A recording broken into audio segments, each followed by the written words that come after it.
Enlightenment, also known as nirvana, is seen as the ultimate goal in Buddhism.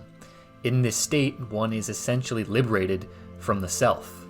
The illusion of ego is seen through, and what consciousness teacher Peter Ralston described it as your sense of self being open and without location. Really try to think about that for a second.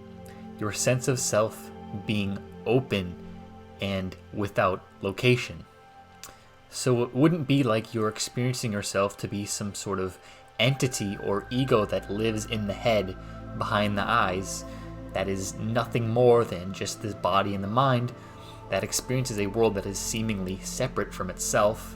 In the state, the two, the separate world and you, would be one. Subject and object would merge. Now, this is probably pretty impossible to imagine, but that is what happens. In this state, you're at pure equilibrium. There is no suffering, nor really any desire, because there's no identity or ego left that could suffer or desire something.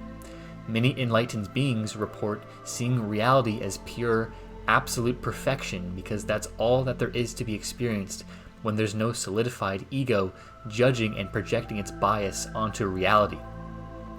Now, you don't have to follow Buddhism or be a Buddhist in order to achieve this state. There are numerous methods one could use to have an enlightenment experience, and there isn't just one specific path to achieve this as your everyday state of awareness 24/7. But what initially got me interested in enlightenment in the first place was a couple experiences that I had on psychedelics a while back. So what happened to me, and if you've been watching me for a while, you probably have heard this story a few times already, but basically what happened during these trips was that my ego completely dissolved, my sense of being a solidified self completely went away, and then my awareness was quite literally open and without location. And in this state, I was experiencing a freedom so free that I had never imagined it was possible.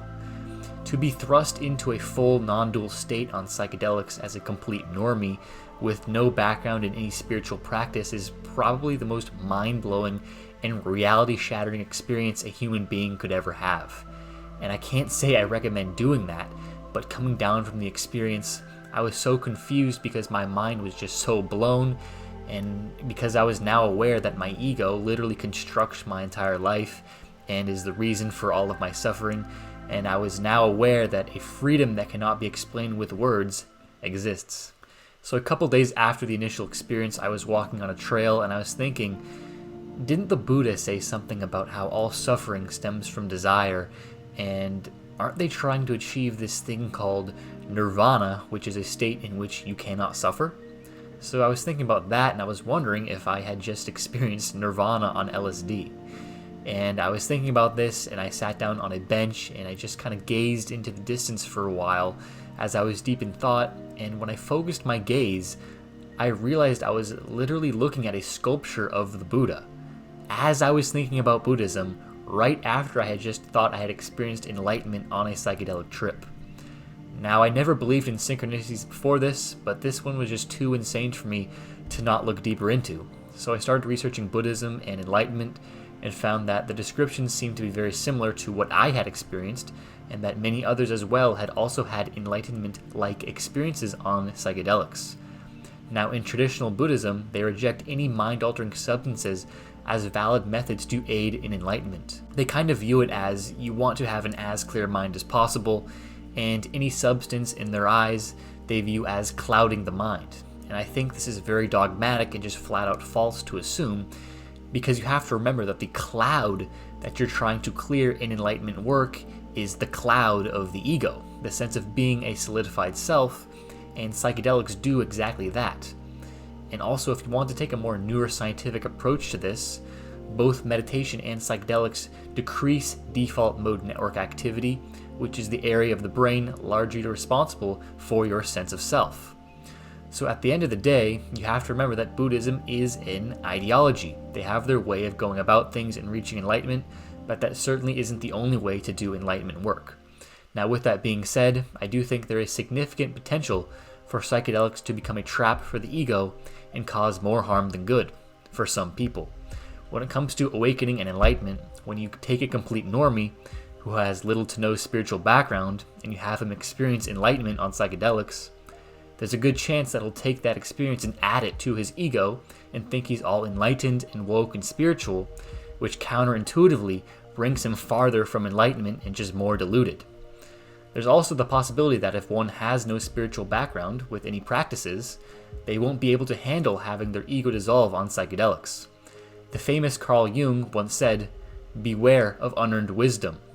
And this can refer to how it is dangerous to thrust yourself into the deep waters without working your way up step by step. When you dive into the deepest end and have a full-blown ego death or enlightenment experience on a psychedelic, don't be surprised if afterwards you go through a lot of confusion and suffering and potentially even delusion.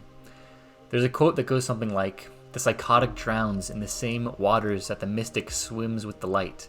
And this is simply because the psychotic can't let go of his ego, so when he's been experiencing some form of awakened consciousness, the ego resists and that creates all sorts of problems, whereas the mystic can easily let go of ego and bask in the being of the present moment.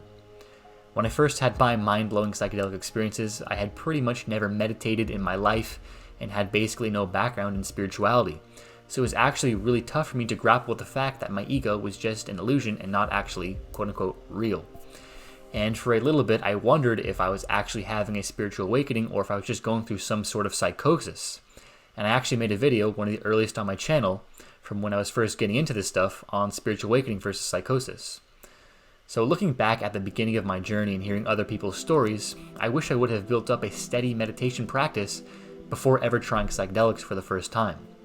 With a meditation practice, it becomes a lot easier to not resist whatever is experienced within consciousness because the mechanical egoic instinct is to resist everything that doesn't serve itself. So when you finally do catapult yourself into a full-blown mystical experience, integrating it is easier when you're an experienced meditator, as it'll be easier to work through the ego's resistance. So if you're seeking to one day lock down this enlightenment, nirvana state 24/7, like I one day hope to do, it definitely won't be done just by using psychedelics alone. I've never heard of anyone ever getting there without rigorous daily meditative and contemplative practices. I'm talking like at least 2 to 3 hours a day, if not more. From the research that I've done, the typical meditation path to enlightenment takes about a decade, give or take a few years. I like the analogy people use when they say meditation and enlightenment is more like bodybuilding than it is about spirituality or philosophy, because meditation is simply just training the muscle of mindfulness. And then eventually you train so much that the sense of separation between you and everything else completely dissolves and you can bask in the oneness 24/7. And from this, it becomes effortless to embody unconditional love. So when it comes to enlightenment, I kind of just use psychedelics as a way to have a glimpse of what you're after. I haven't even done psychedelics in over a year because I have just not felt the need to. I've been integrating through building up my meditation practice and trying to bring myself closer to oneness through that.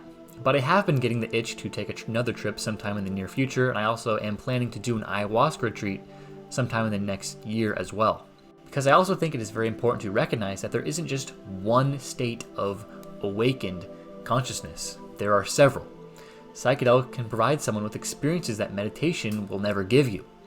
I remember feeling like I witnessed my own birth on mushrooms. That would never happen on meditation.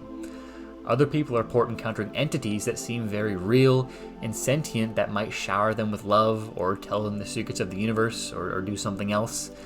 And that would never happen in meditation or contemplation. But the point is, when it comes to spiritual development and enlightenment work, no matter what methods you use, psychedelics, meditation, contemplation, they're all used in order to move you closer towards oneness and break down the divisions the ego mind generates in order to preserve itself. And then through this, you're aligned with truth and becomes a lot easier to embody unconditional love. This is what all the religious prophets have pointed towards, and it is my opinion that the whole point of your life is to align yourself with this truth as much as you possibly can, because that's how both your own individual psyche and as well as the world will heal. So that's all I got for this video. I hope you got something out of it. Give it a like, drop a comment for the algorithm boost. Check out my website. I just put it up recently. Also consider joining the Patreon if you really enjoy my work and have a few extra dollars to shell out. That would go a long way in helping me maybe do this full time one day. And yeah, that's it guys. And as always, have a great day and peace.